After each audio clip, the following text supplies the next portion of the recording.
and I'm here on behalf of Nextier Power to welcome us to this event and to introduce the event to us. So, to every one of us coming here for the first time, we must say welcome and thank you for being here. We really appreciate you. Then to every one of us who have been here before, if it's your second time, or you are even a regular member, we are really appreciative of the fact that you see value in the Nextier Power Dialogue and the discussions that go on here. The topic we are here to discuss today is most crucial to the power sector, to its survival, and invariably the country's development. Electricity tariffs in the Nextier have been subjected to criticism and contention across the value chain. Therefore, the question remains, are Nigerians paying too much for electricity or too little? Taking us through the rest of the event is our able moderator, Dr. Oluwaseun Amoda. Please give him a round of applause. Dr. Amoda is an independent consultant in the Nextier. Notably, he is currently supporting the off-grid electrification strategies of the Rural Electrification Agency as a financial, commercial, and regulatory consultant. He was a consultant with NIAF program for the Department of International Development of the United Kingdom. As a NIAF 2 consultant, he supported the Nigeria Electricity Regulatory Commission in various capacities, some of which are tariff designs, rate making, market monitoring, and customer enumeration. From 2010 to 2012, he was a market analyst stroke engineer at Monitoring Analytics USA, where he developed and supported analysis of markets in order to identify the potential for market power, the violation of markets, and manipulations. Oluwaseun Amoda also obtained his PhD degree in electrical engineering from Arizona State University in the United States of America. So without further ado, with a rousing round of applause, let us welcome our moderator to the stage. Good evening, everyone. Welcome to the July edition of the Nextier Power Dialogue. We've taken a different approach for this dialogue. We want it to be educative and informative, so that's why we call it Tariff 101. So it's a forum for people to learn about tariffs. So by a quick show of hands, how many people understand the basic elements of the tariff in the power sector? Like, we can even say the components. Okay, not many hands. So by the end of this dialogue, you should be able to know the component. And the idea is for us to educate you so that you can ask questions around the tariff itself, so that it will not be, any questions will be well informed and guided. But before I introduce the panelists, I just want to quickly give a brief overview of the tariff structure, which we apply mostly in other jurisdictions apart from Nigeria. It's like a depiction of the flows of the retail tariff in Nigeria. And the retail tariff is actually the tariff of the DISCO. The DISCO is the one that collects all the components of the cost of all the value chain. So you have input into the tariff, generic input. You have like load forecast, capacity forecast, fuel cost, investment amount, level of losses, customer numbers, operational and maintenance costs, and generally we have other economic and technical data. Now I'll start with the generator side. For the generator cost, the cost above it, they put into a methodology called the long run marginal cost or life cycle methodology. Now, this methodology and the cost they are put into a contract, and pretty much most of the contracts are passed to NBET to administer. So once the regulator has finished, so for generation cost, is actually what we call competition for the market. Once you enter the market, your costs are pretty much adjusted only for certain indices like exchange rate, inflation rate. So you have the PPAs and escalation factors. Now for transmission and distribution, the methodology is called a building block methodology. We don't want to go into detail, but you can ask questions about it from the panelists. For transmission costs, the methodology consists of return on the building blocks are three: return on investment, return of investment, and O&M cost. Then we have the system and market operation and ancillary service charges. So you also have to pay that. So that's also part of your tariff. Then there's the regulatory fees and the bulk trader charges.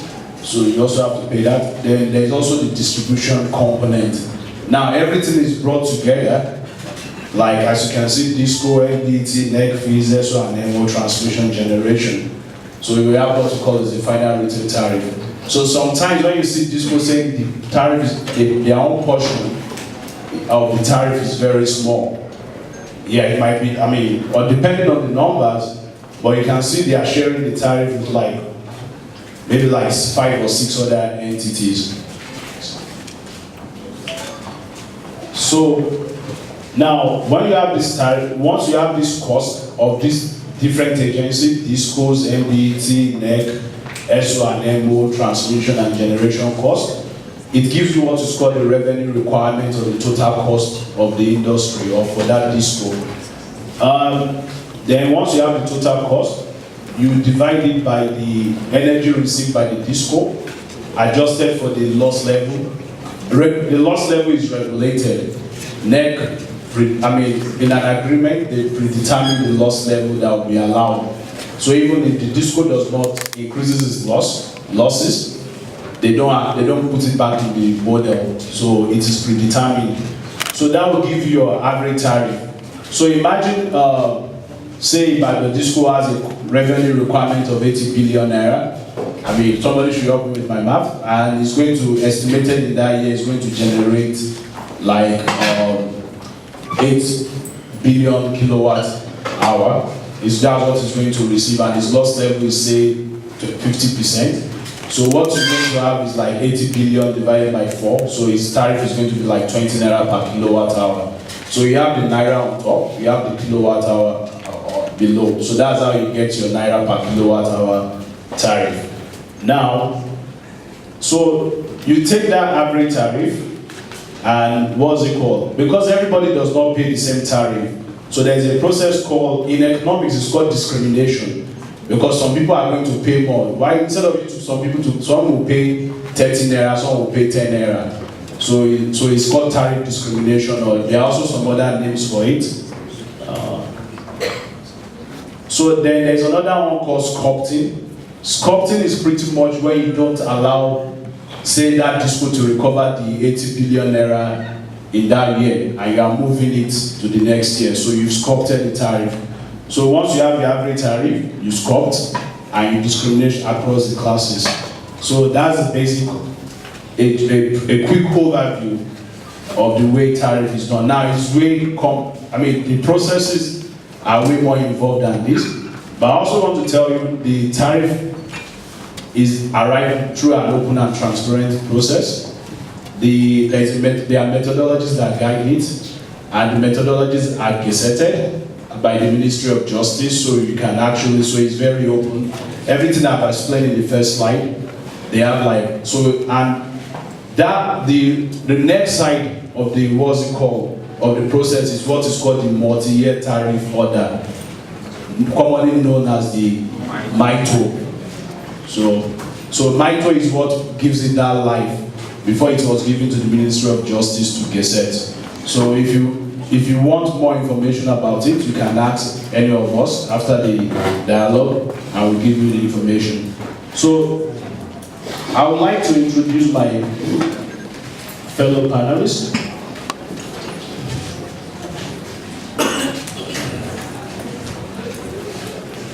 So to help us, to educate us today and to discuss different topics around the tariff, we've brought in people with vast experience and also cognate experience in rate making in Nigeria. So the first person I would like to call on stage is Madam Shafuddin Mahmood, the General Manager and Head of Market Competition and Rates. He's a professional accountant and banker who has spent 20 years in the Nigeria financial sector before joining NEC as one of the pioneer staff in 2007. At NEC, Madam Mahmood was privileged to be a pioneer staff of the Nigeria Electricity Regulatory Commission, and it set up the Markets Analysis and Compliance Unit as an Assistant General Manager and head of the unit in June 2007. It was to his credit and members of his teams at the Market Competition and Rate Division that the first tariff order of the Nigerian electricity supply industry was developed. That's the MITO I'm talking about. And so he's going to shed more light on the history of the MITO methodology. It was developed, and the transitional trading arrangement and settlement system was also developed and implemented under him. In 2009, he was privileged to serve as the head of Finance and Management Services Division and the Chief Financial Officer up to the end of 2010 when the commissioners were appointed, and he reverted to the position of DGM, Head of Finance and Accounting. Madam Shafuddin became the Head of Regulatory Financial Reporting and Analysis of NEC in 2016 and has been the Head of Market Competition and Rate Division since 2017. So please help me welcome Madam Shafuddin.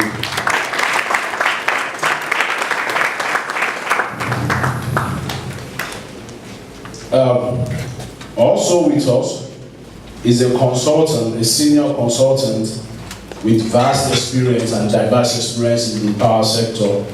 Please help me welcome Engineer Simon Atapulo.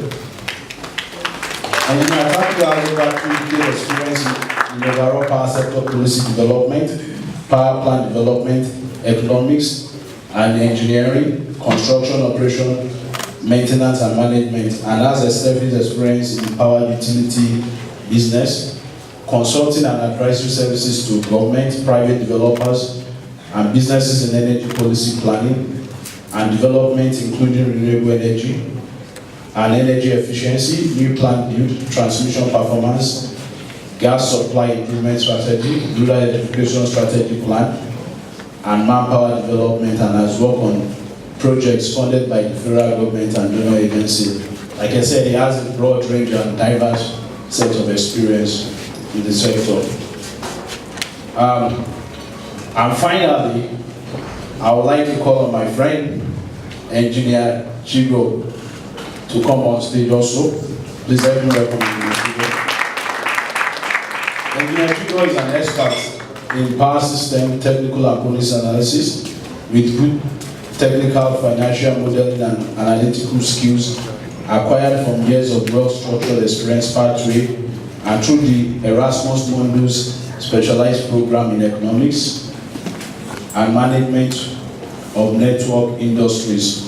With more than 10 years working experience in network industries, power system, and communication, he has acquired a very good experience in network industries with a special knowledge of the Nigerian power industry and always eager to take up more challenges in network industries. He is currently handling a large portfolio in income electrics and seconded to Port Harcourt Electric Distribution PLC as the Chief Regulatory and Strategic Alliance. Now, I want to say Engineer Chigo has moved on to African Development Bank. He's in their energy department. He's an energy specialist, so he's back in Abuja.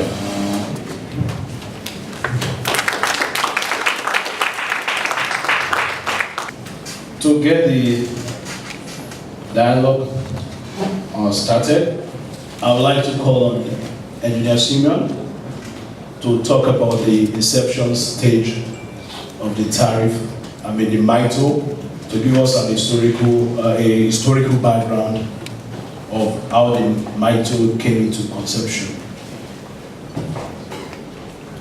Yes, sir. Hello, can you hear me? Yeah. Good evening, everybody. Okay, I'll just have a brief discussion around the MITO, just like an introduction, and I'll give you a broad base what has happened from when MITO was introduced to today, and then I'll leave it open during the discussion session. I'm sure my colleagues will have other things to talk about, but I think what is key for us is to understand what is tariff. Because every time people talk about tariff, what is tariff? Why do we have tariff? Remember that what we are consuming is a product. The same way you go and buy Fanta in the market or Coca-Cola, what you're paying is the tariff you're paying to the company for producing that Coca-Cola. So tariff, indirectly, is what we're paying for the electricity we're consuming. But to derive that tariff, there are methodologies, which is more allocating costs.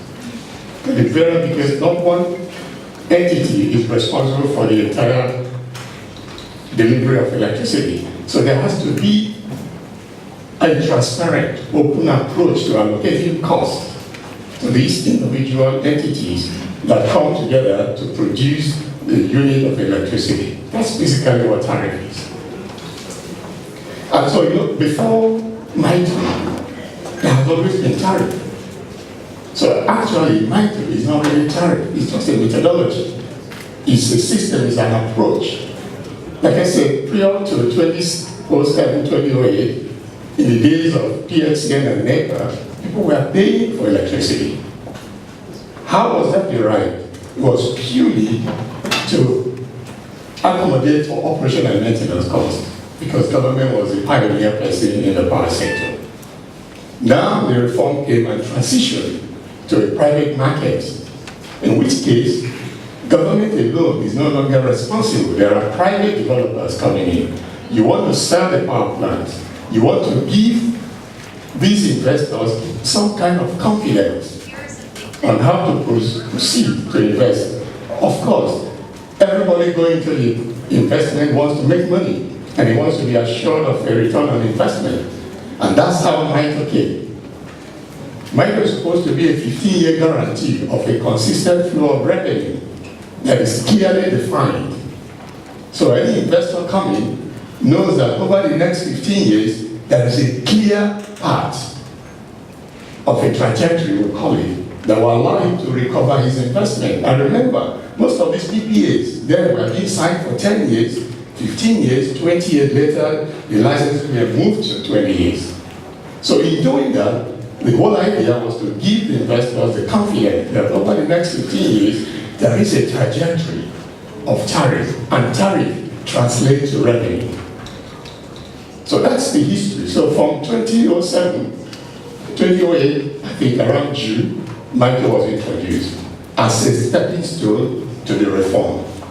Unfortunately, the reform didn't go as planned. It went until around 2013 before the privatization actually happened. But MITO had already started.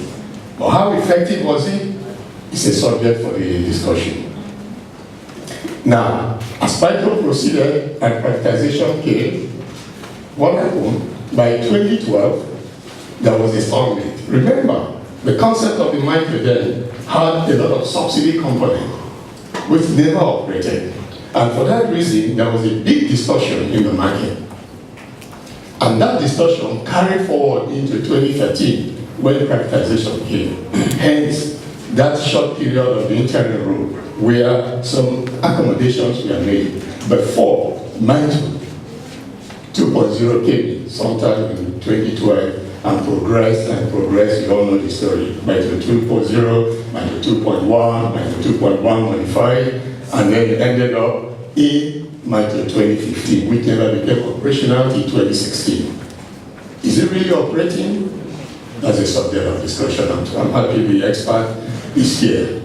So, this is just to give you an idea of how MITRE has transited from 2008 to where we are today. And what are the key components of this? It is to give a transparency in determining costs. Because the question I will ask as a consumer is, why am I paying 10 naira?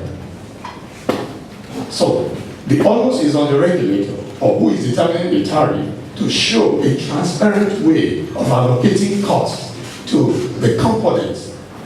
I'm happy you saw the slide. That slide shows you what are the components in the cost that are driving the tariff.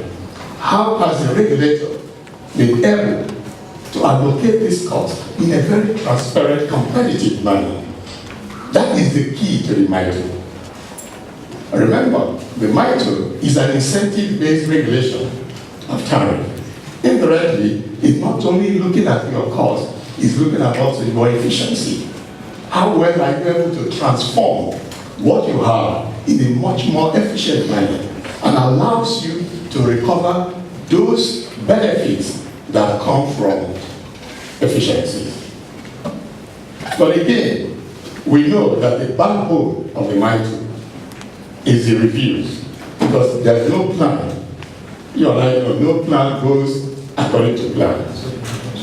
So there is a bus stop within the MITREs, which is what is called the minor reviews and the major reviews. The minor reviews are supposed to be every 6 months by the current regulation, and then the major reviews every 5 years.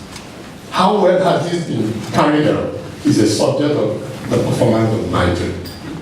Because if we're in a country where there's a huge forex instability, inflation, energy forecast. I remember when we started, I was one of those who had a big fight over projections, because that's my specialty. There's always been this subject, oh, we are going to generate 10,000 megawatts, 20,000 megawatts, and you factor that into your mind, only to find out that when you take an aggregate, you have actually not generated more than 3,000, 3,500 megawatts.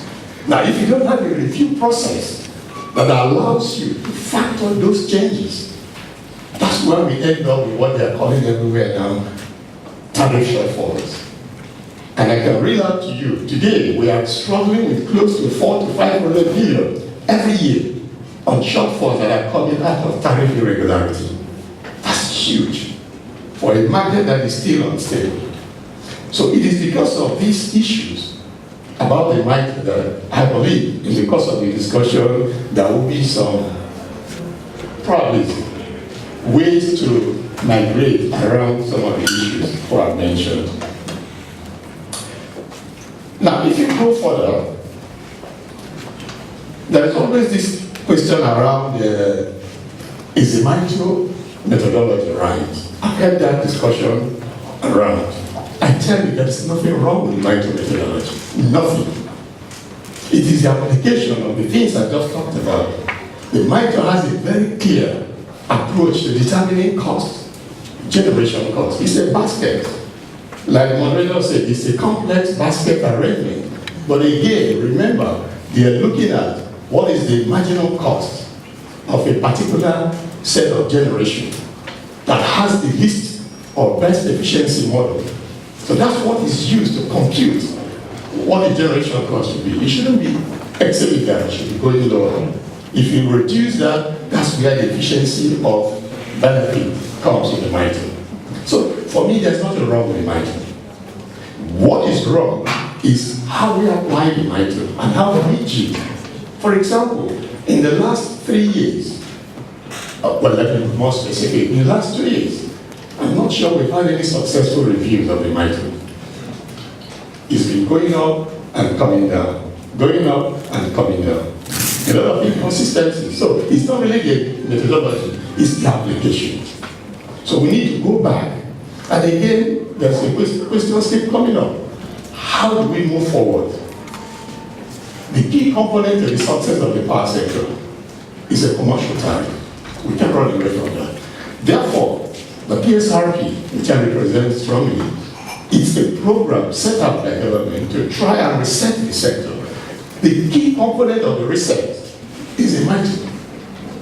How well are we able to reset the MITO to reflect the commercial requirements of the sector? So you can see why tariff is a key component in driving the sector forward.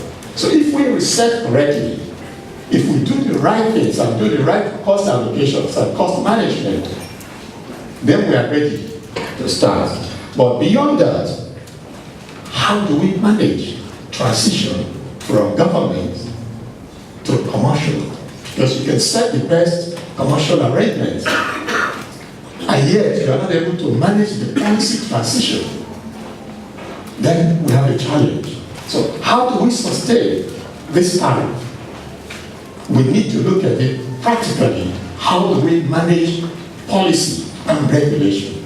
How do we balance the two such that the market can survive? You cannot have a contractual market if you don't have a commercial tariff regime. So this is a challenge. And I'll give you an example.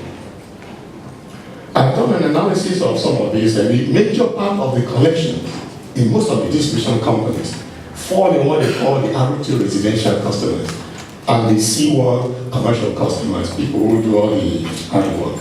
That's where the bulk of most of the distribution companies, apart from Lagos, Eko, and the others.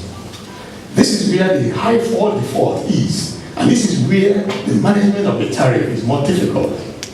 Should it not be now a responsibility of the drivers to manage this than to try to manage it from policy?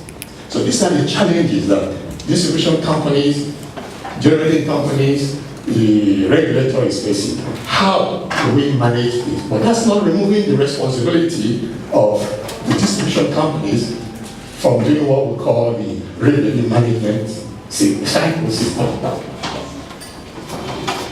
Now, going forward, how is this thing looked at? I'll just give you a brief. If you look at the tariff itself, the major 51% of the tariff is coming from the energy cost. It's coming from the energy cost. The distribution cost contributes about 31%. The transmission cost somewhere around 15%. For the same reason, if you don't manage the efficiency of the distribution companies and the efficiency of the transmission companies in what is being framed now, the revenue requirement. Remember, this is the big challenge that is faced with MITO. How do you successfully provide the revenue requirement that is efficient, that is constructive? This is a challenge for the regulator and a challenge for the distribution companies, because this is the bulk of what determines the tariff. So historically, we've moved from trying to allocate cost and cap cost to a floating cost arrangement. I'm sure the regulator will explain that further. In which case, you go and determine your own cost and then come and defend it. So you allow the freedom rather than putting a cap on you. So it's actually how the distribution company, the transmission company, is able to manage its revenue requirement that will eventually reflect on the tariff. So in concluding, the MITO, as originated, has no problem. There are issues regarding loss management, loss allocation from distribution companies, from transmission companies, but this is a transition.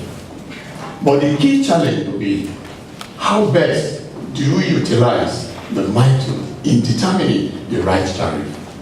Again, how are we able to manage the right tariff within the policy and regulatory environment? I will stop here and then we can take more during the discussion time. Thank you, Engineer Takuo, for the insight, for the historical overview of the tariff of the MITO. You talked about, we've always had tariff structure in Nigeria, but MITO came as a formalized tariff structure. And you also talk about some issues maybe that is best addressed by the regulator. So on this note, I will call on Malam Shafuddin to talk for 10 minutes on the implications of the current electric city tariff system and probably some of the deviations mentioned, maybe like not the lack of implementation of the minor reviews. Thank you, Chair, and very good evening to our guest. I think before I commence this discussion, I would first like to appreciate Nextier for this dialogue. Since the commencement of this dialogue, actually, Nextier has become probably the most credible source of getting information of the Nigerian electricity supply industry. It is indeed a noble achievement, and we at the Commission are really appreciative of the role they have been playing. I do recall some few months or a month or so ago, a staff of Nextier did call me, and they said they wanted to do a write-up on our recent regulation on meter asset providers. I can't remember the name of the person who called, but it was a lady. Unfortunately, I was attending a conference, and I asked her to see one of my colleagues, whom I told her can even do a better job than me. At the end of the day, I happened to see what the lady did. In fact, she did a very impressive job. What he has done actually is not really, I don't know what to call it. Is it 101 of map? Or what? But he has simplified the whole process, everything about the regulation. And any person interested in that regulation can just go to Nextier's website and view it. But the sad thing about it is the person she happened to discuss with on this issue, our colleague and friend, unfortunately we lost him some few weeks ago.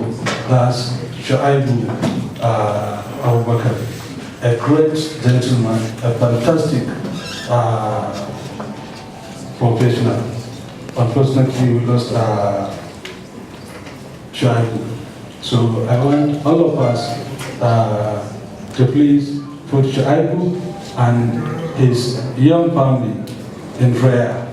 May Allah grant him eternal peace. Thank you. So the issue of discussion is tariff. Sean has said 101 of tariff, and I think he has virtually done the 101. Essentially, what is a tariff? Engineer Chakul has told us what a tariff is. It is the price we pay for services rendered. In the electricity business, what does the tariff entails? It entails all the services, all the costs attributed to the various members of the chain, from generation up to the level of supply. Yes, we have what we call the MITO, but as also explained by Engineer Taklo, MITO is just a methodology. So, and there are so many other methods that one can use to arrive at the same thing. We have been, MITO has been in place now since 2008. That's 10 years. And of course, we do realize too, there is need for a review of this methodology. So what we did last year was to ask the public on whether we need to review some of the things within this methodology. At the end of the day, the consensus was that we should continue with the same methodology and with the same review process. Because some people have been advocating that, okay, instead of having twice annual reviews, why can't we be reviewing our tariffs more frequently, maybe on a monthly basis?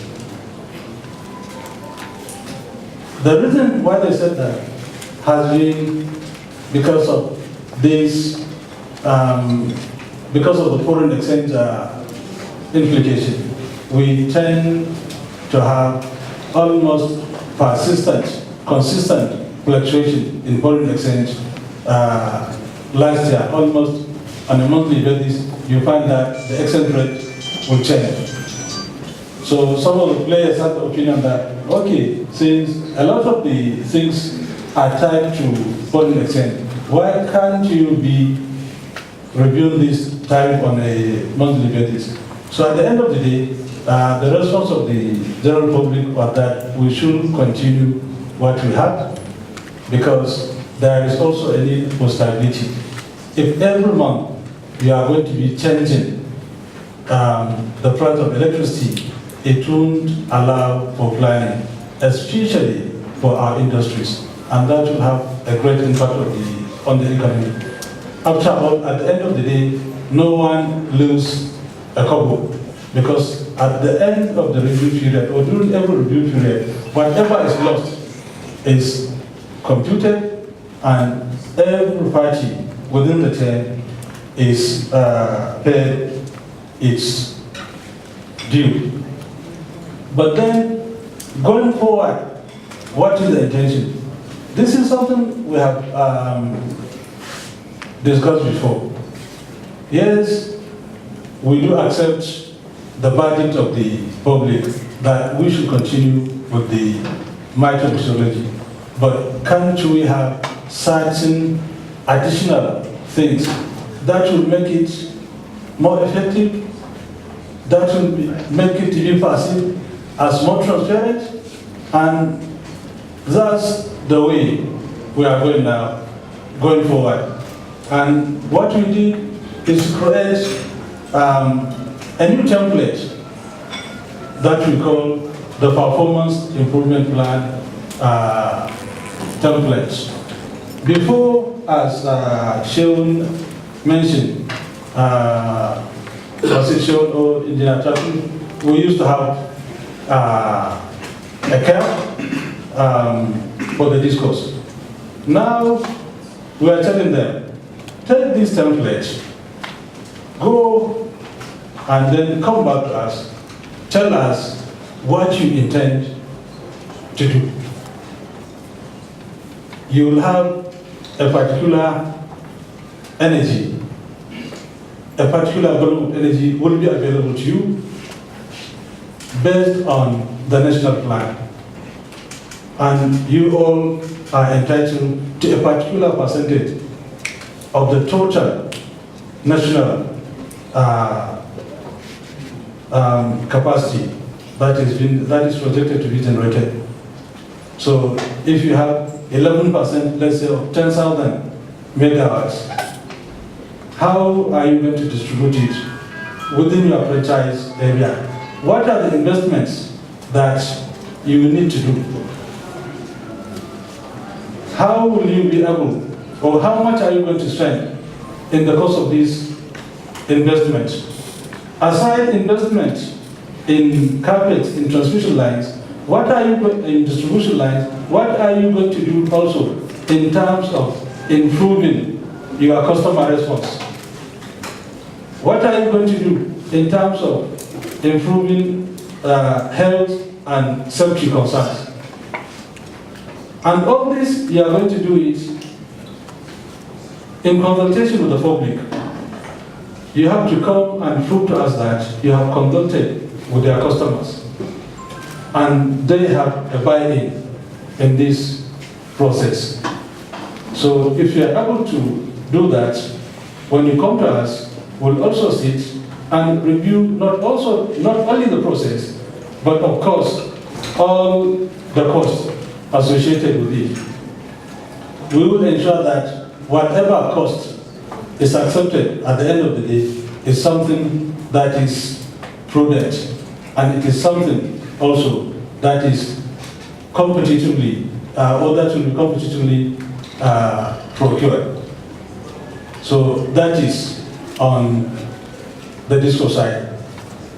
But you know, the biggest chunk of the tariff is really generation cost. Is virtually 60% of the total cost of the tariff. So how do we reduce or ensure that there is better efficiency in generation?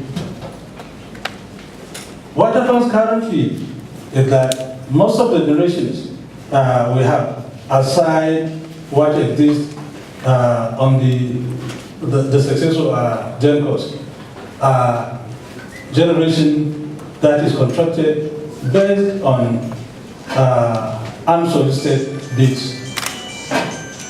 So the Commission going forward is now saying you can't just go and procure generation like that.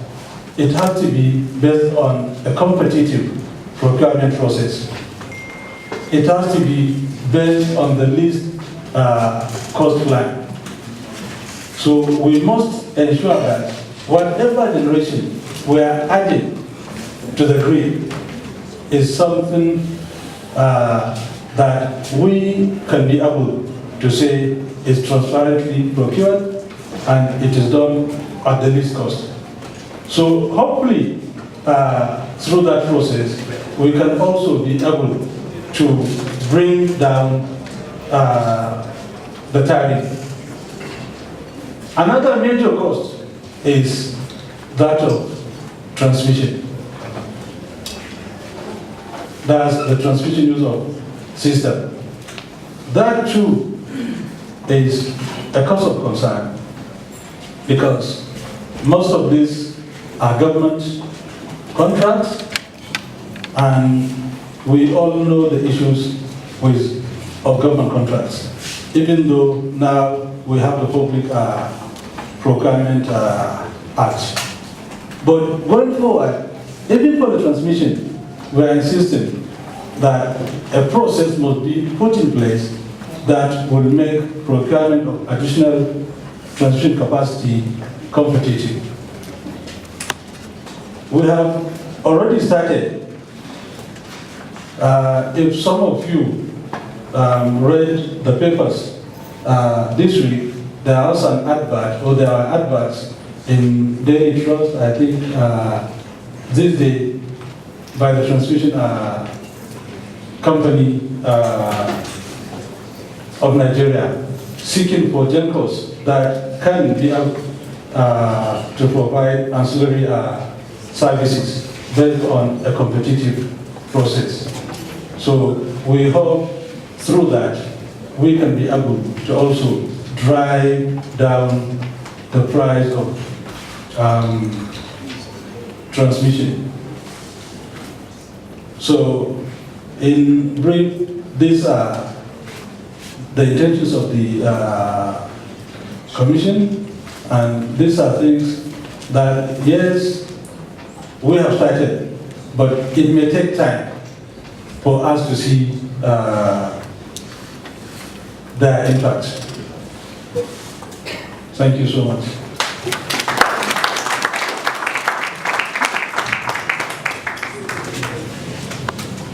Thank you, Madam Shafri, for giving the regulatory insight to this issue. What you discussed, I've noted I have some questions for you after you have spoken, so that you can further educate the people into some of the processes that has been adopted by NEC. So I will call on Chigo to talk about projection for the Nigerian electricity tariff based on what Engineer Takubo and Madam Shafi discussed. Where do you see us going? What are the ways out of this? It seems there is I don't know how to say it, of a lack of better word. It's like there are some people arguing for tariff increase and there are some people saying no, the discos must perform first.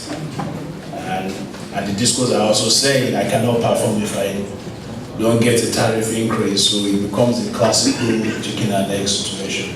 I mean, you've been at it, you've been at the operational side, so can you give us your own perspective on what to see as a way forward, or maybe ideas?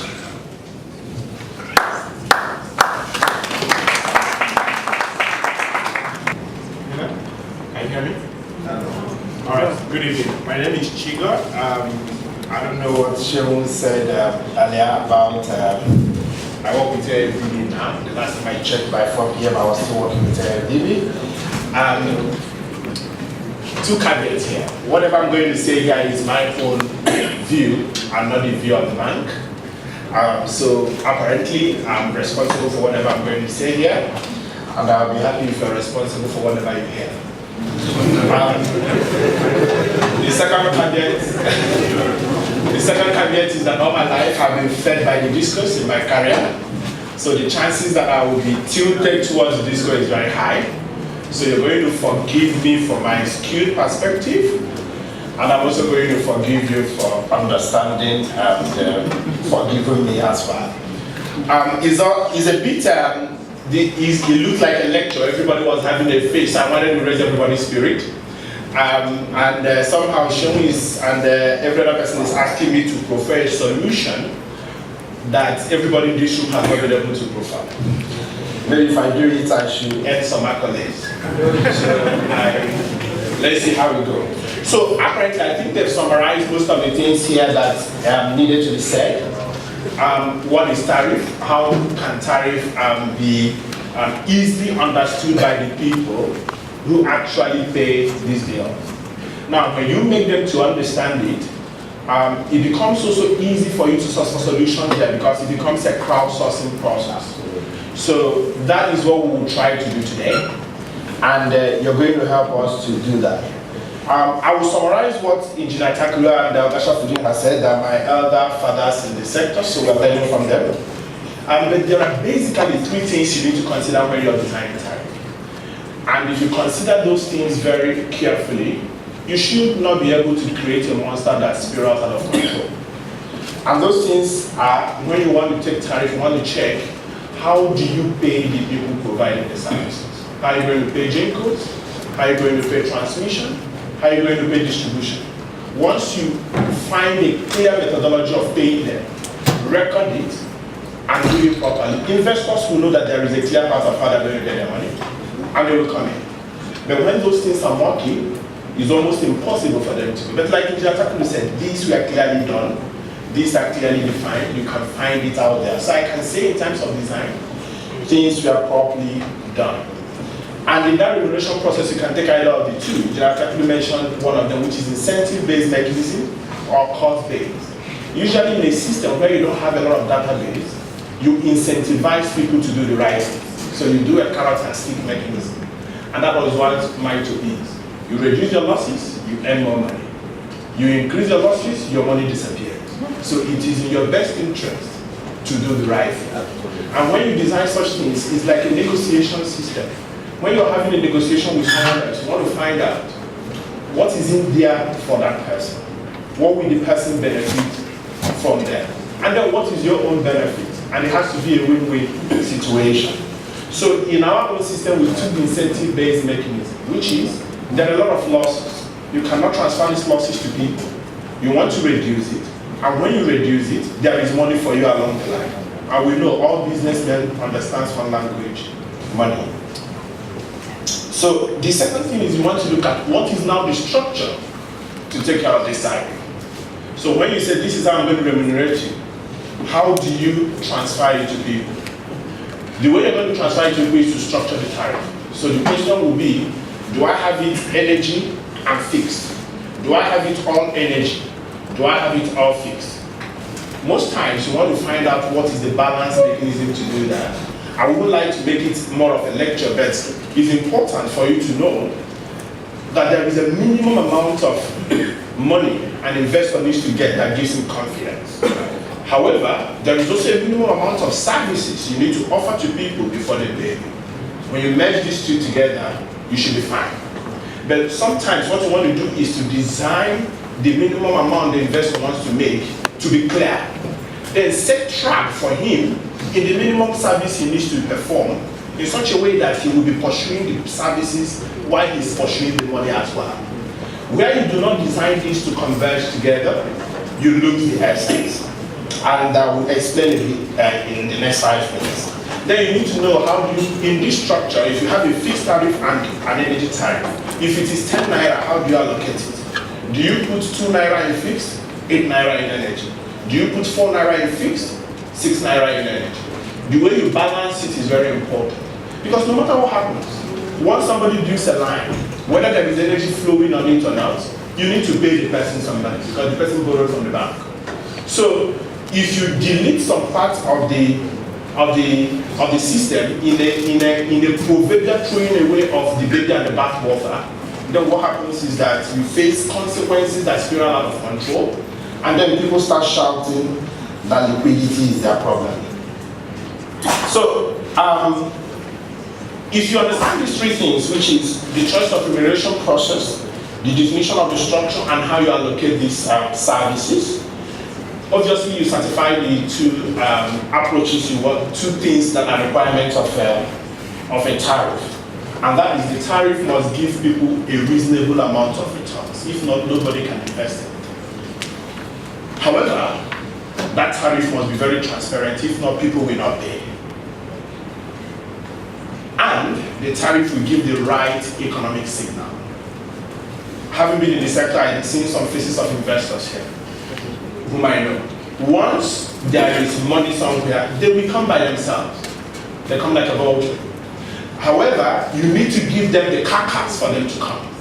So, if you build a transmission line between here and Nasarawa State, and that transmission line is robust enough, and somebody takes a gas pipeline to Nasarawa State, you will not ask anybody to come and put generator there. They will naturally come.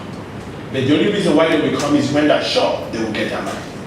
So if you put that right signal, and the tariffs gives a very good indication of what should happen, people naturally come. So back to Sean's, having understood this, back to Sean's $1 million question, which is how do we see this tariff going forward?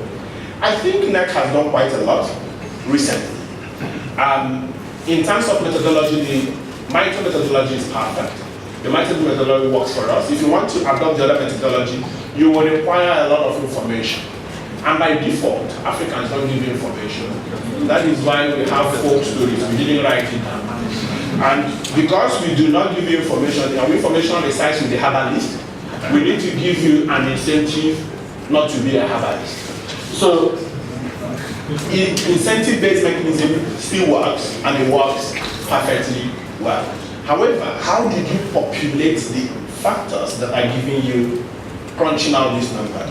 And that is what NEC is doing right now. I'm aware, before I left the disco, that they're asking everybody to bring in their expansion plan.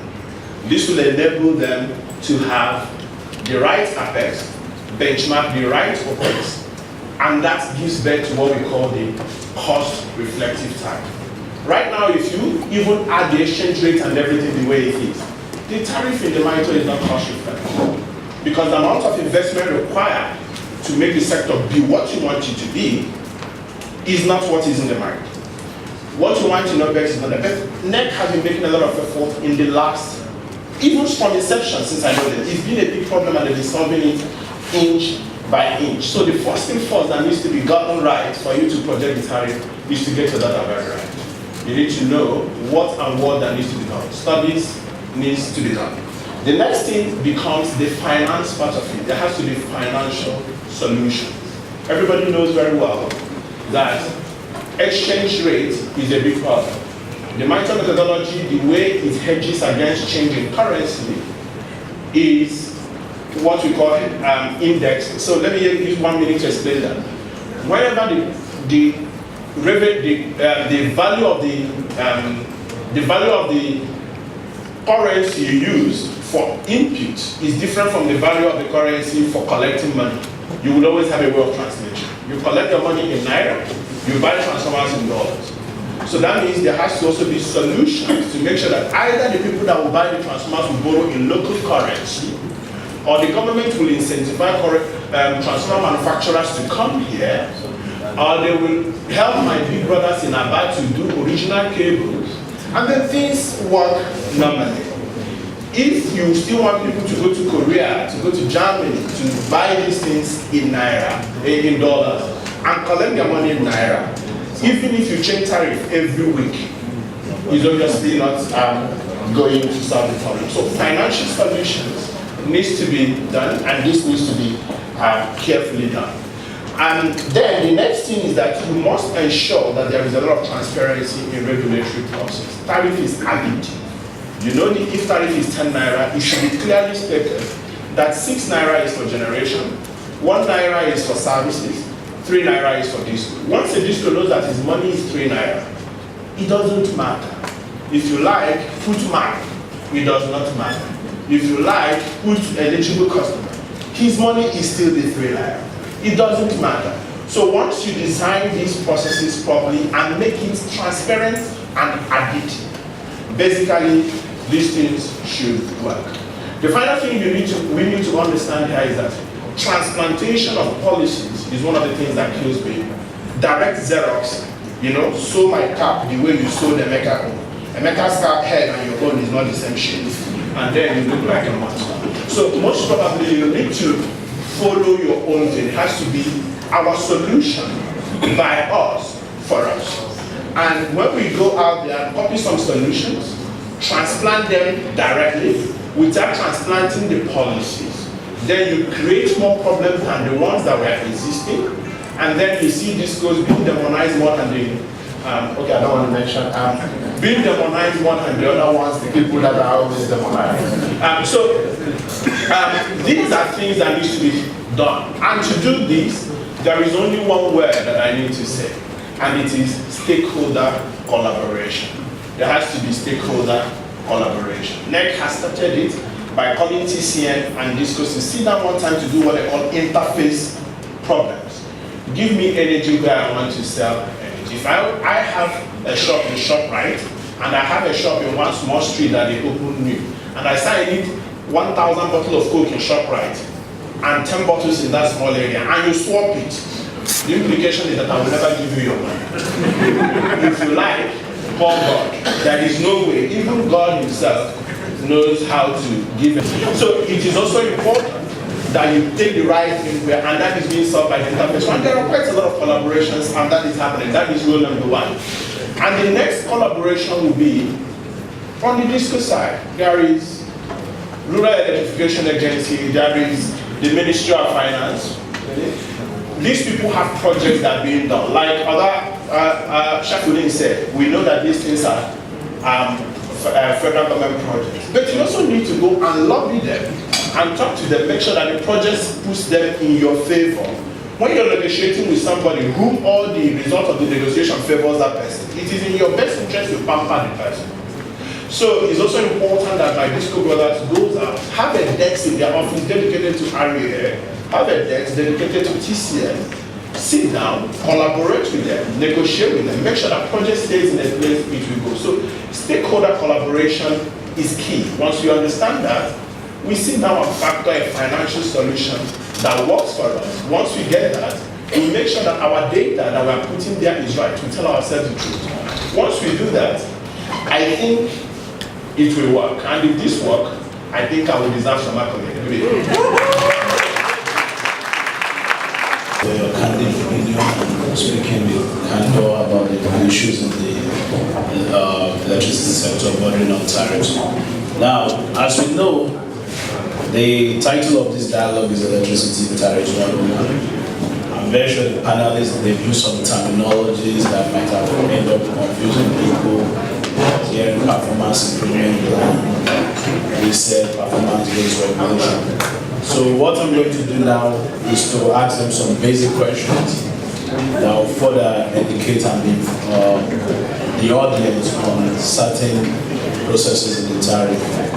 So to start, I'll ask Madam Shafuri, can you please tell us some of the basic essential elements like of the tariffs that people should look out and maybe what might affect, make their tariff to go up or down, the basic elements, in a way they can easily understand without too much technicalities. Okay, thank you, Sheldon. Basically, one major thing that has effect on tariff is foreign exchange. Chigo has mentioned that. Foreign exchange has a lot of impact on tariff. The last tariff we had a dollar exchange rate of less than 200 naira to the dollar. Now we all know the exchange rate, even though officially it's 305, but actually what obtains in the market is 360 to the dollar. Why do we have a dollarized rate? Why are we indexing some of the items to the dollar? Most of our generation is gas-based. Even though this gas is not imported, this is something that is in abundance in Nigeria. But gas is being priced in dollar. Virtually all the equipment used in the sector are imported. And of course, to import it, you have to use dollar. So that's why foreign exchange becomes key. Another thing is inflation.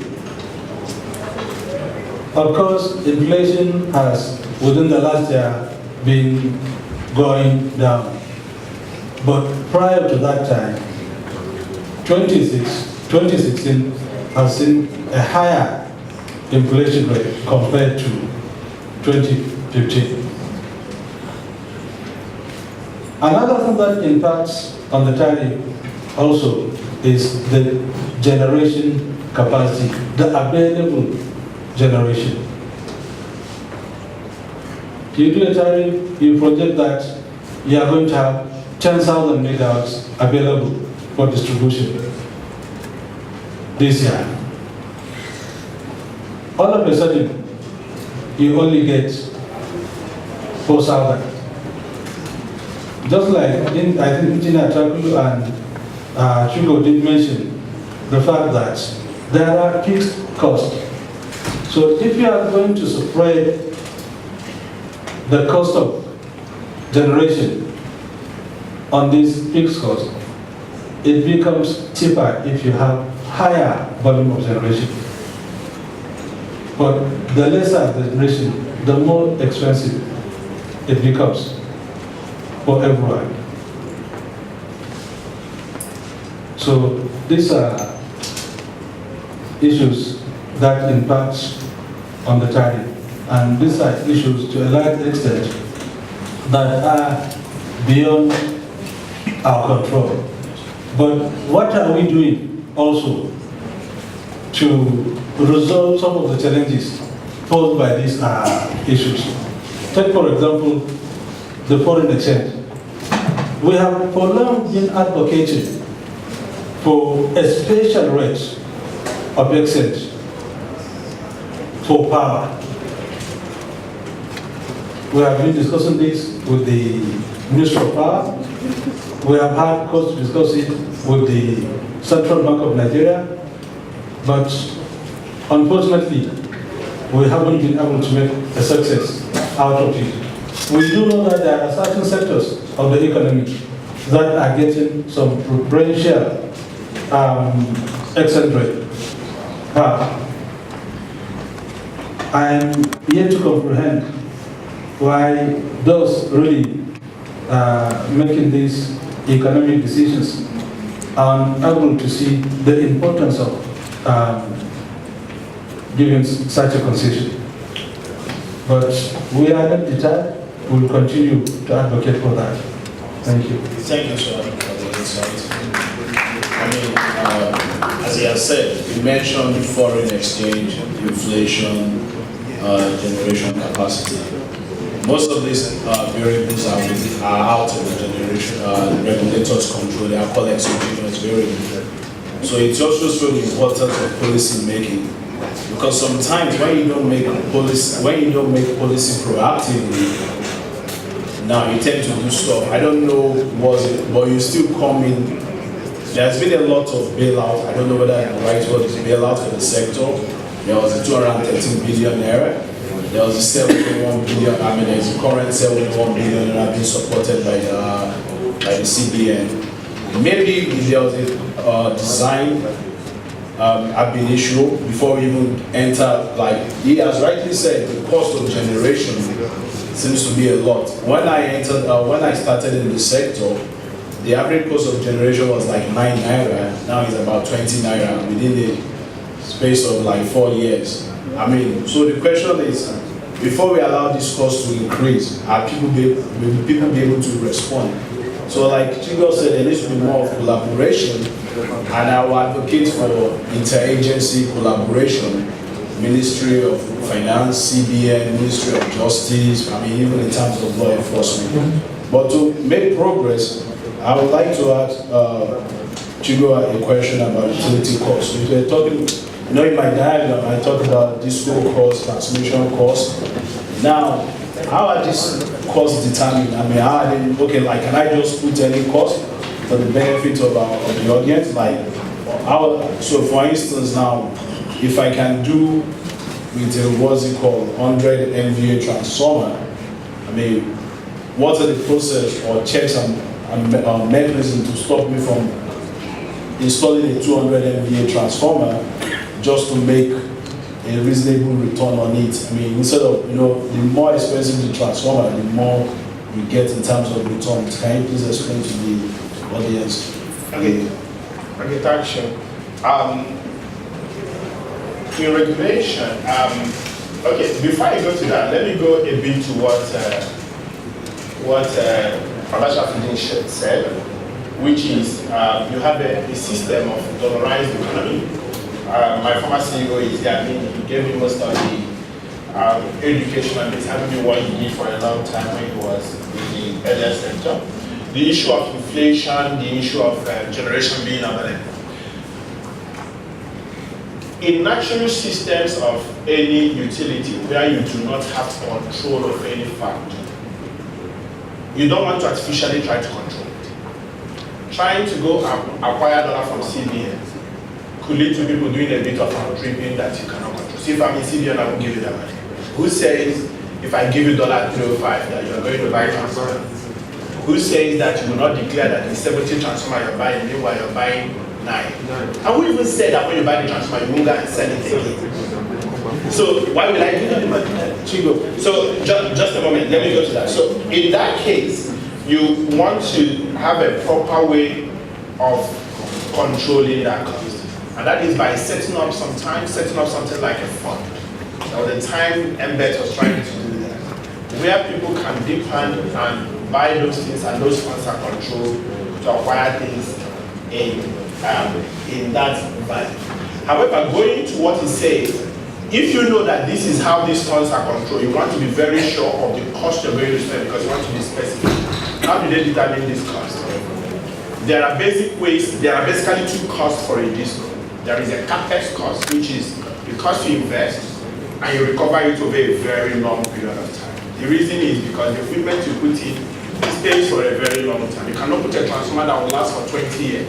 You want to recover the money today. That is not. You are in distribution or utility business, you actually render services. You do not actually do procurement.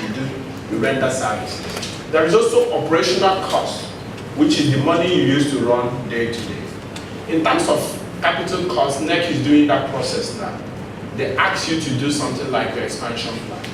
You say, okay, between now and the next 5 years, these are things I'm going to do. In the case of a nascent electricity system, the expansion system is usually very complex because you do two things at the same time. You do reinforcement and then expansion.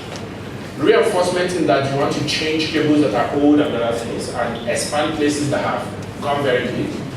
And then expansion that there will be new places coming up, which you have some special software to do. Once you do that, you arrive at a cost. When you arrive at that cost, prior to coming into the DISCO, regulation has stated that there are certain things you can do.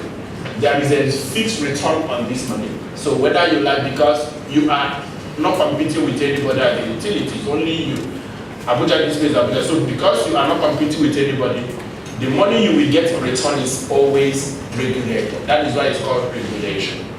Now, the next thing becomes, once they know that and say, this is how much you're spending this year, how much you're spending next year, how much you're spending in 5 years, they put it into the micro model and now calculate how much you're supposed to return.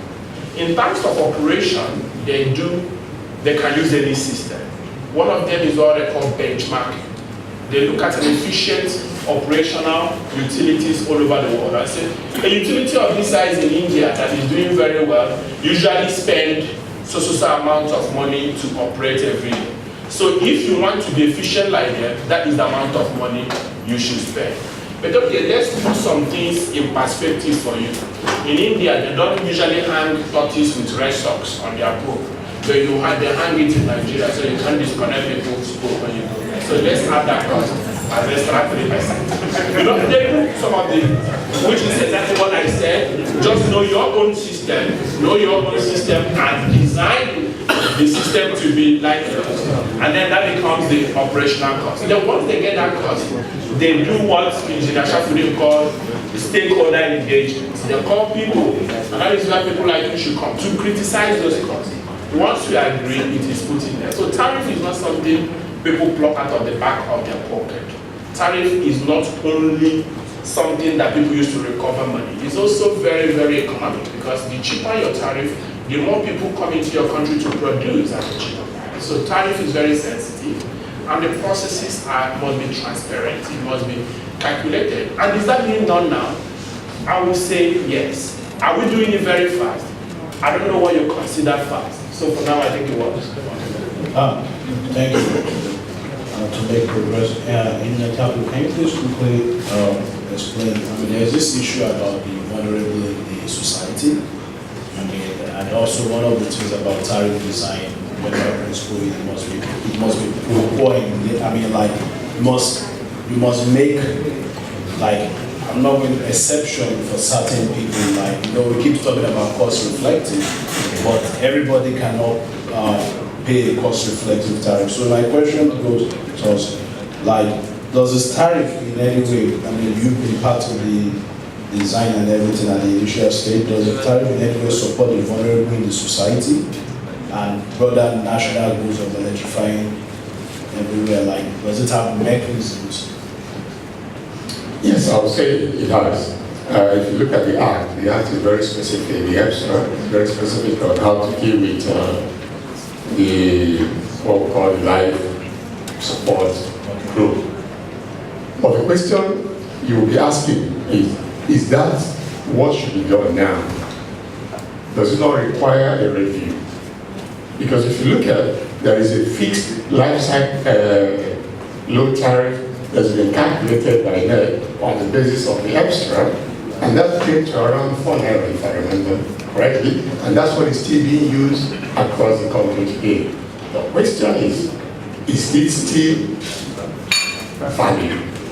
Should we not do a complete review? This is why I say we have moved away from the point where we are capping costs and we are capping tariffs to a floating tariff mechanism, where the distribution companies should begin to reclassify their own customers on the basis of One, remember clearly so that nobody misquotes, and affordability and willingness to pay studies, which is missing. That should be the first important study that should be done and approved by the regulator. On the basis of that, the distribution companies can then reclassify. And then they reclassify it, you show the basis for which the regulator will give you a guideline for those we consider the low-level consumers. Again, what is the capacity? What is the consumption level? Remember, you should know very well what has happened in the off-grid market. And the kind of figures I see that surprise me, what even villagers are able to pay per day in order to get electricity. So when you are involved in tariff design, you begin to ask yourself, are we really subsidizing these people? Are we encouraging them not to be commercial? So my take on this is that we need to go to the floating tariff regime. Let the distribution companies reassess, because like I mentioned on the pulpit, there are discos that have a predominant of the residential customers. And the way the tariff is designed, I don't see how those discos are going to survive. So time has come where this cap has to be opened up. Let the discos determine the classification that suits their purpose, and let the regulator take a comb and say this is true. Now, in other environments I've seen, there's usually a fund provided by government in one form or the other that should then go and support those low-level consumers fixed at a certain level of consumption to allow the commercial rates to float. Thank you, sir. You talked about a fund. The fund is also in the EPSR Act, yes. The Power Consumer Assistance Fund. Right. Although it has not been it's initiated, but I know there are a lot of work going around it. And you also mentioned some valid points. One of the things I've always wondered myself is, like, if you take Yola Disco, it occupies almost, maybe 1/8 of Nigeria, at least 1/8, it's very big. Or if you take a full disco that is just out of Lagos State now, to put it in perspective, you can take 10 Lagos in Borno State, one of the states Yola Disco cover, but yet they use similar tariff structure. Yet the consumer classes in both discos are totally different socioeconomics. So, like you rightly said, maybe it's time the discos also come and propose their own methodology, not bounded by one methodology. So the methodology must also be situation reflective, just like we keep talking about cost reflective tariffs. Because I'm very sure what works in the code disco is not going to be it's not going to work in a place like Yola Disco. Even Kano and Kaduna Disco, we have different situations. So I think that's what I will note that based on what you said and to be in that note. Now I want to ask specific questions based on what you spoke on the program. So I'm going to talk to Madam Shaffi. So you spoke about maybe I didn't get it right, but you spoke about performance improvement plan as a form of, also Engineer Tabu also talk about reset. Now, there seems to be a lot of regulation in the sector. I've been involved in drafting some of them. We do a lot. When I was consulting for NEC, we did consultation, it was transparent. But there seems to be one missing part, which is enforcement. Like most of this regulation, most of the tariff order, they'll say you must do this by certain date, maybe in 18 months. So what is the Commission going to do about enforcement? Because now if we move to PIP, performance improvement plan, and DISCO say they're going to do this, who's going to hold them accountable? And also before you answer that question, I also noticed sometimes even when NEC wants to enforce on the DISCO, they quickly go to court. And I'm thinking, is there a way like maybe the Ministry of Justice can be what's in court? Say, okay, this is a specialized field, can't blame this arbitration or this the regulatory process. I don't see it in NCC, I don't see it in CBN where like the bank people do to run to the court to stop enforcement. So can you please explain what NEC is going to do, because it's one thing to have this plan, and this was I'm going to do this, I'm going to do this, and when it was not do it, NEC enforces and it wants to do or to stop enforcement process. Okay, so enforcement of orders or rules and regulations has really been an issue, no doubt. In the past, discourse, not really in the past, up to now, people tend to just do whatever they want because they have realized the regulator has not been biting. The regulator has not been able to enforce its own rules. But I think things are changing. They have started changing. At least recently, the Commission was able to bite by suspending the board of a whole distribution company for infraction. Of course, typical of them, they went to court. And the court was able to listen to them. In most jurisdictions, regulatory institutions don't just go to court. They have to exhaust the provisions of their license terms and conditions.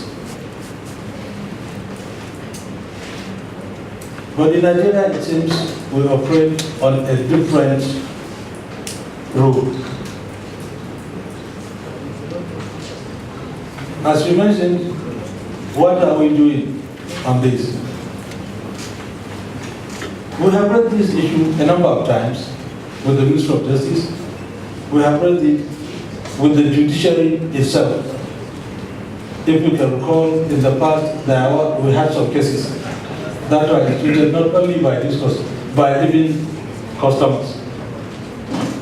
But it's like we still have a long way to go on this. But going forward too, what the Commission intends to do is that it intends to call all its licensees, and if they have forgotten what their license terms and conditions are, it will state clearly, these are the conditions. And for any person to play in this industry, you either abide by these conditions or you cease to exist. That's bring back your license. But it can't be an industry where there is no discipline, where there are no checks and balances. Thank you. Thank you, sir. I think it's very important because I'm not saying people should not, exercise their right to go to the but you cannot just, it creates regulatory uncertainty when you can just take your regulator to court. Also in the EPSR Act, there are processes you're supposed to follow, like you said, but you can't just jump the process and end up in the court of law. There is arbitration, there are terms in your license, there are NEC has the business rule of the way, there are guidelines on what you can do if you believe a decision by the regulator is not properly done. So you have mechanism for which the regulator has provided mechanism for you to use to address your grievances. Chigo, you talk about we need to domesticate solutions. Now, one of the things also learning about one of the things I've learned about when at the beginning stages is that many of these things came like you said, from outside Nigeria, many of the, okay, for instance, contracts were brought outside. I mean, do you think, what can we do? You made reference to like, maybe, I'll call it maybe almost like lack of capacity to even domesticate some of these things. What do you think can be done? Because you see specialized contracts that came to Nigeria just to be used in the power sector, then after 5 years, people are beginning to realize, we're learning fast, but what can we do to like accelerate and develop our capacity, especially when we are bringing in these specialized contracts? How can we quickly domesticate so that it can fit our needs? Okay, I think very quickly, that is very simple. There are basically two things you do to domesticate solutions in the place. Basically, when you have solutions that don't match, it is either because the policy is disjointed from the implementation and the regulation, or the implementation in the field, in reality, cannot enforce what you have done. So these two things, I think that you need to keep on. Let me give a very quick example of what General Shafudin said about enforcement of regulations. The regulations started in Chile, started in Peru, in South America. This is where when they started, they were not only doing the electricity regulation alone, they were also doing the holistic system. The legal and the legal part of it, people were carefully trained in the electricity industries and deployed as judges. So whenever a case of electricity industry comes, the chief judge assigns it to somebody who has exactly that skill to take care of this. The same thing when they were doing their water. The same thing when they were also doing the regulation, their financial institutions started developing certain funds that created deep pockets for lending in local currencies. So the first thing that needs to be done is to look at our policies.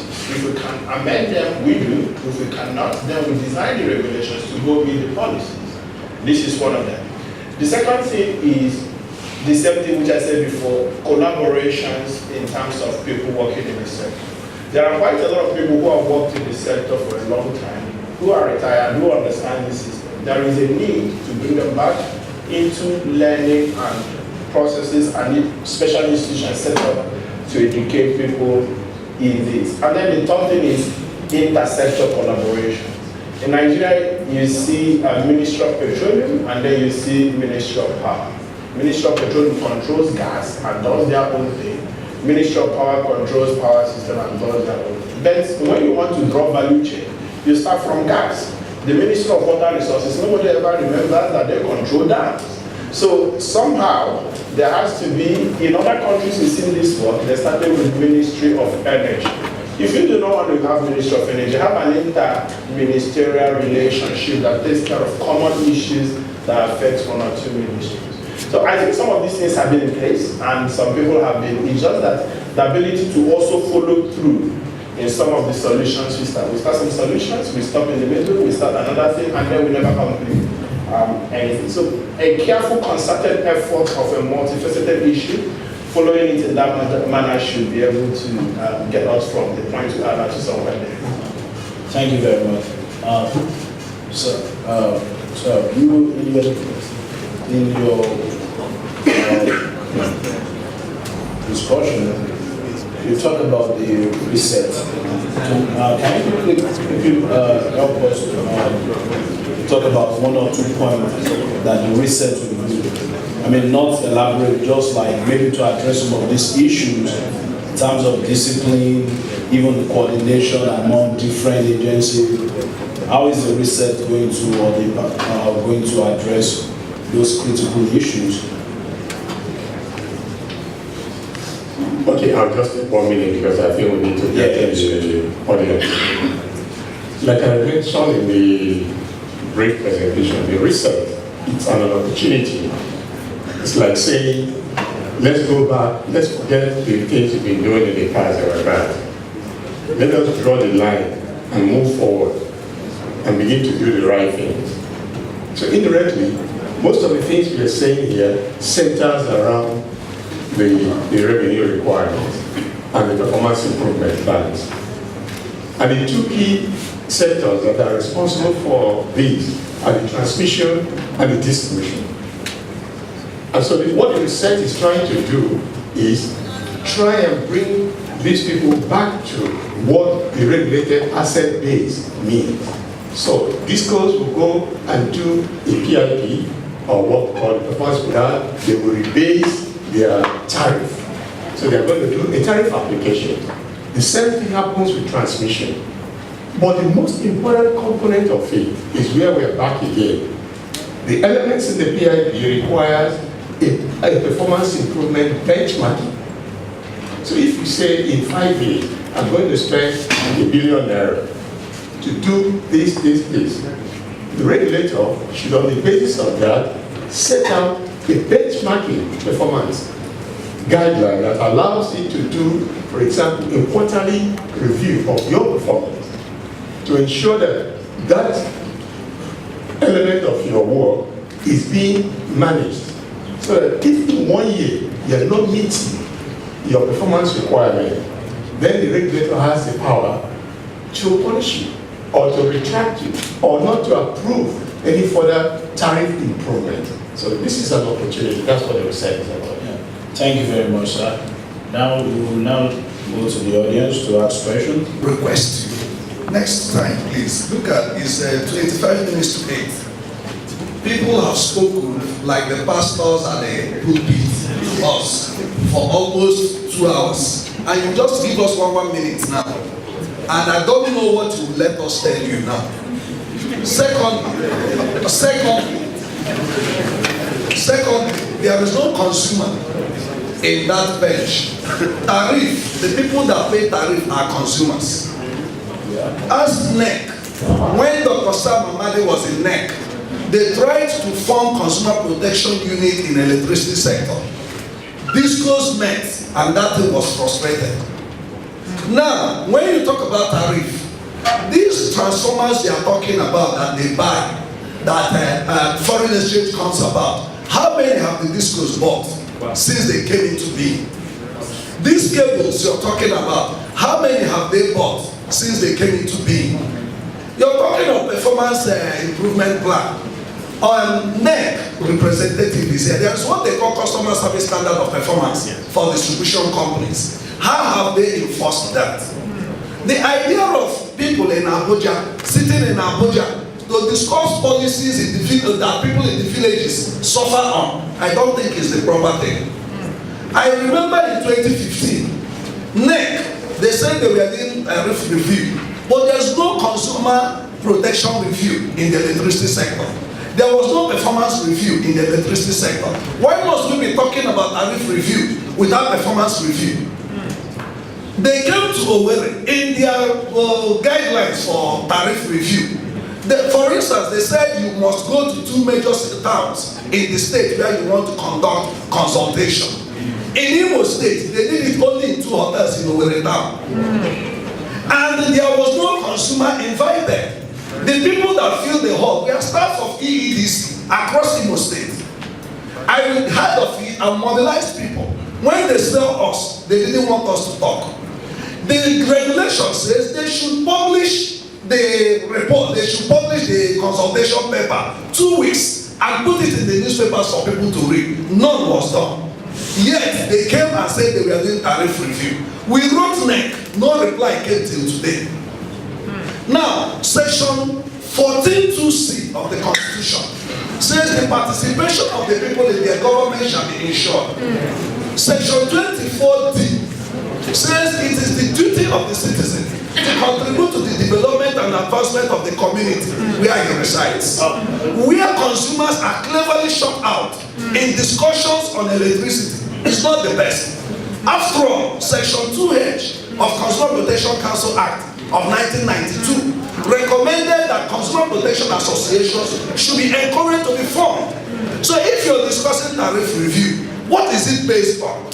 Is it based on the interest of the consumers or their input, or is it based on the interest of the government, NEC representing government, ADB representing the financiers, this man representing the consultants, this man representing the government?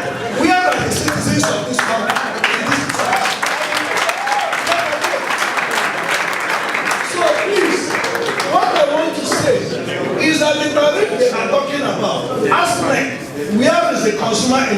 structure. How many Nigerians have meter? You're talking of transparency. If you want to say tariff is not enough, how many Nigerians have meter? Where is consumer enumeration that NEC has done to lay foundation on issues of tariff? So for me, there is need to really, I don't know finally whether Nextier really documents outcome of this, because the National Assembly, their attention need to be drawn to some issues. I don't see why we generate gas in Nigeria, yet we buy gas in foreign exchange. It's not fair. Thank you very much for your question. Legal practitioner and the management consultant. After that. Excuse me, can you just limit the question to 1 minute for the benefits of running out?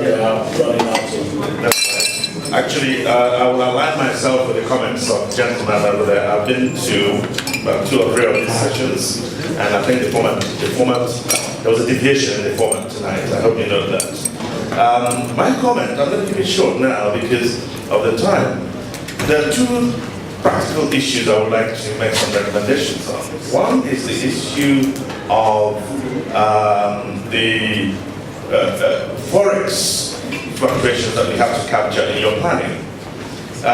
We have recognized that government is willing to assist in some areas. I mean, government is willing to assist in religion, for example. I don't see why a case cannot be made for what I think is the most important industry in the country, which is the power sector. Okay, so I think a very robust request should be made. And part of the problem, part of the weakness that you have on the regulatory side is that we seem to have a regulatory side that is regulated by government. Okay? In the UK, where I've spent the greatest part of my life, hang on a second. We've actually waited so long, so patiently too. In the UK, where I've spent most of my life, the regulator of Gen, for example, is like a government unto itself. It's stronger than government. Ministers don't talk to object anyhow. But here, you're in the pocket of government. I want to see a robust. We keep talking about building institutions. You have to believe in them for them to work. So NERC needs to begin to see itself as a force driving the industry. You don't have to be an operator, but you need to be the final go-to place, not government. Thank you. Consulting engineer. I'd like to align myself with the last 2 speakers.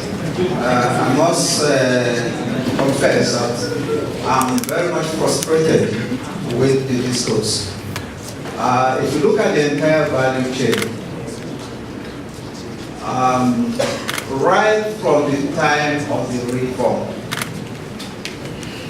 Nigerians, investors, they did their studies before they went into this business. And we can see the Gencos literally struggling to improve on infrastructure. We can identify their efforts in that direction. We can also see the transmission companies making efforts. Today, stringing 330 kVA, tomorrow is 132 kVA here and there across the country. But for the discos, nothing to show for it. Absolutely nothing. The parts of the business of the discos are transformers. In my neighborhood, I have transformers that have been lying there 25, 30 years. 30 years. Those transformers were there when the present disco carried out their investigations and their assessment.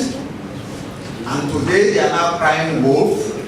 They don't have enough money, no funding. I think this is just a way of ripping off. We're told by the Honorable Minister of Power that today, as we speak, power generation has peaked 7,000 megawatts. 2,000 of that stranded just because the discos are not ready to to accept that power. And they give us all sorts of flimsy excuses. When I started in the power industry many, many years ago, Nigeria generated more power, and take me on this, more power than we consumed in this country. We generated more power than we consumed. Everything has gone way less. So we need to review, especially the issue of this metering system of the discourse. I applied for pay-as-you-go meter for over 2.5 years. As we speak, nothing. And this was what I call discourse. 2.5 years. Good evening. My name is Muraki Kabati. I'm a power consultant. My observation and question actually goes to Mr. Shafili from NEC. And I'd like you to address the issue of eligible customers vis-a-vis the tariff shortfalls that population of customers create for discos. Now, the regulator has created this regulation called eligible customer regulation without making any provision in the tariffs that have been submitted 2015 by discos. NEC has continued to encourage eligible customers, energizing economies and education by the REA, and expect discos to somehow continue operating without providing for this tariff shortfalls. Now, my recommendation to NEC in this regard, pending when Engineer Shafili also speaks, is, or to find out, is there a framework in place being created to define what these tariff shortfalls are for these discos, and then make these, detail what these shortfalls are, and then make either subsidies, if possible, alternatively, recommend how discos should recover such lost revenues. Thank you. I'll do it in the form of asking a question to the man from any electricity regulatory commission. Now, is it lawful for a disco to disconnect the whole community because a few people are owing? Now, I'm going to paint a scenario. This happened in Ekiti State. Many communities have been disconnected for over 4 years because some people were owing for 5 years, 6 years. Some houses were no longer in existence. Now, the DISCO, Benin Electricity Distribution Company, came and said, they told the people, go and pay 70 million naira, 72 million naira. A community that the highest they consume, maybe light bulb, fridge, and a few other appliances.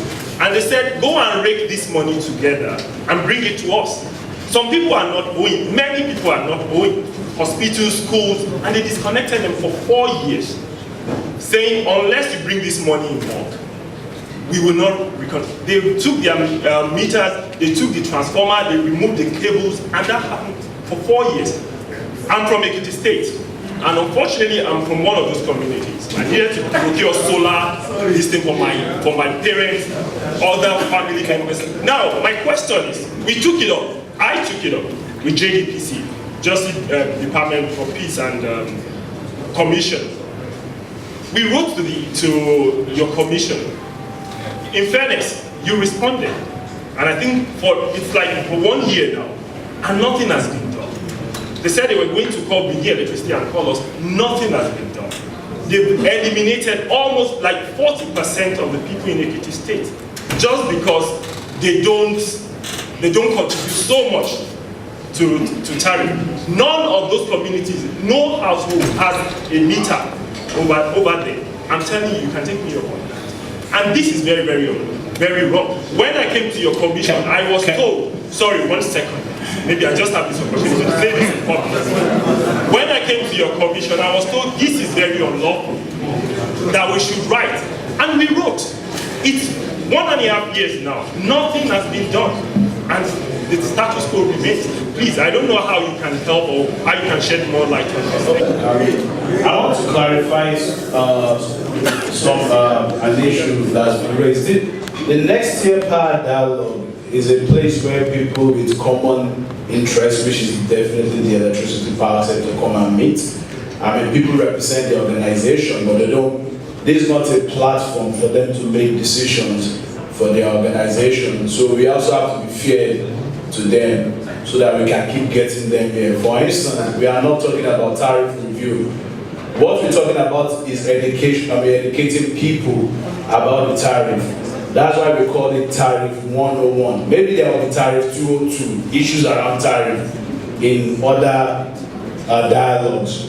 I understand the frustration. I'm also, somebody was talking about Ekiti. Also in my own hometown, we barely have electricity. So I understand that frustration, where you have to rely on solar standalone system.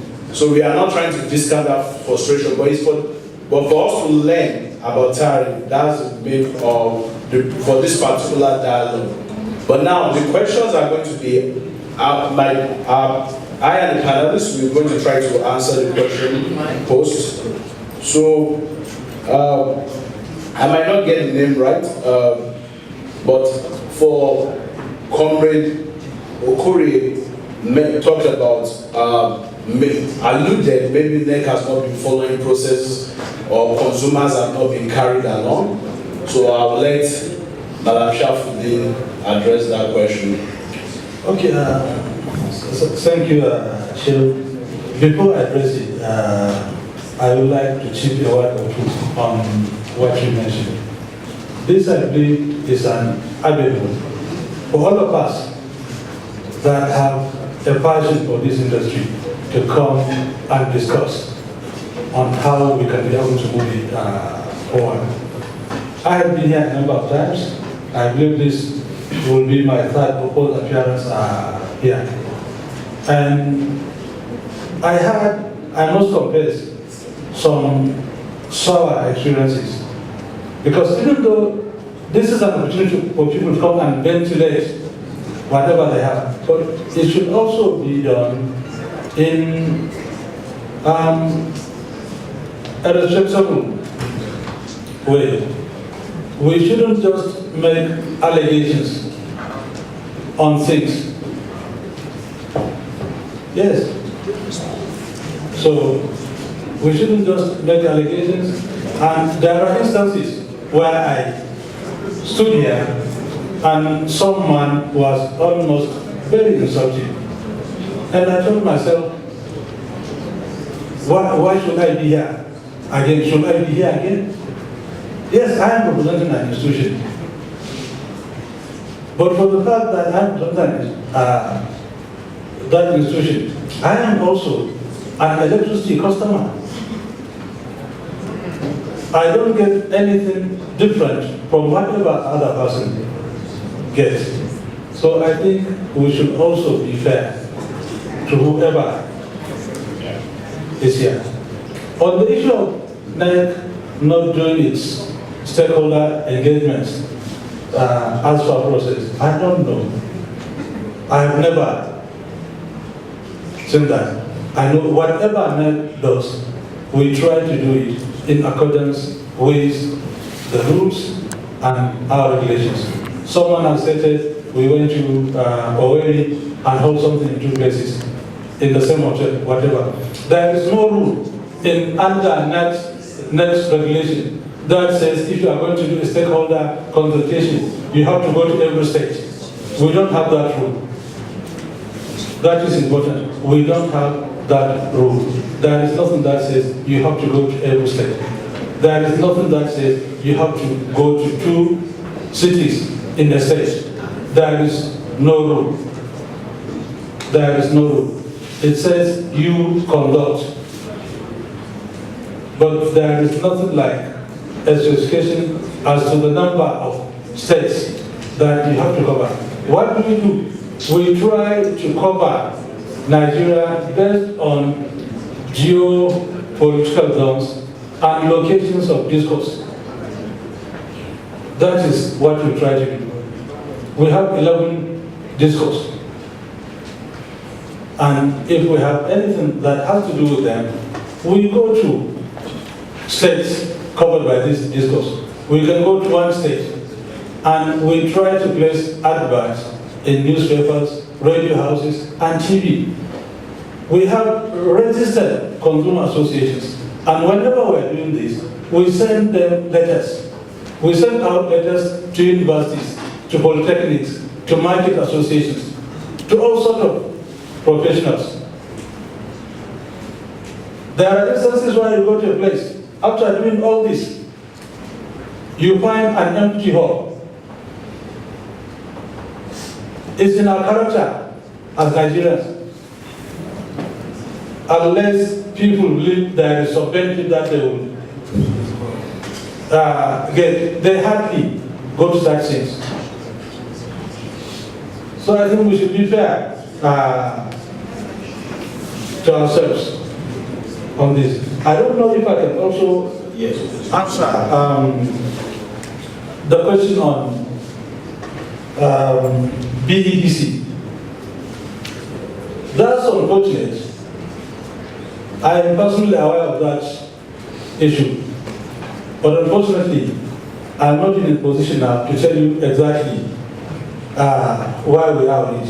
But at the end of this please, let's meet, let's discuss that. Then, the other issue on eligible customer. Someone alluded that with a regulation on eligible customer, IBS current dispensation of energizing schools, teaching hospitals, and markets. We are denying the discourse their revenue requirements.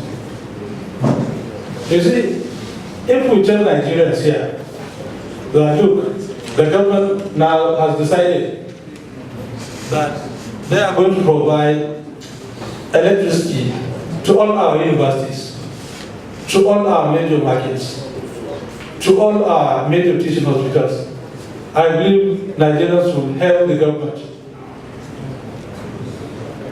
I'm very sure that is what they will say.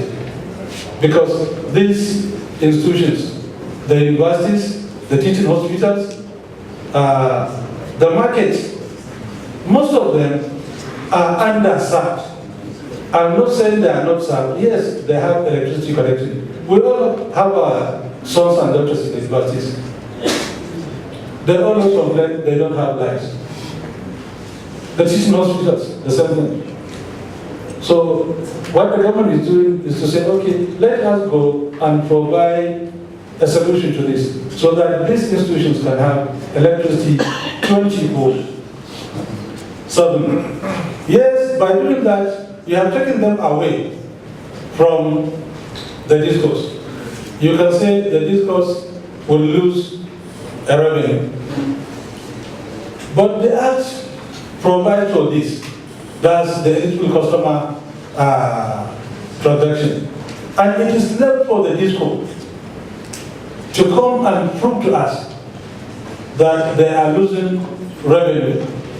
So if they can prove that they are losing revenue, the Act provides for a competition transition tax, which will be paid by those same customers and the rest of the customers, so that at the end of the day, they get back their revenue requirement. But up to today, no disco has come to say, look, this is the revenue I'm losing. No one has done that. It's only complaint and courts and whatever. We need to do things, you know, based on facts and figures, not based on emotions. I think you've answered 4 questions out of the 6 questions. Can you please quickly, because we are running out of time, somebody asked a question on frustration with discos, like discos are not being, they are just being doing anything they like. You've spoken about that, but I also talked about enforcement. So maybe within a period of 1 minute, can you just address that question? Well, the same thing we discussed is an issue of enforcement. Yes, we haven't been doing much. We have realized that. But I think the time or the day of reckoning is here. At least everyone has seen what the Commission has done. The Commission has even sent a whole board of a disco package. Okay, thank you very much, sir. The last question is on forest fluctuation and what we can do, which has also, I think, was addressed by Madam Shafuddin.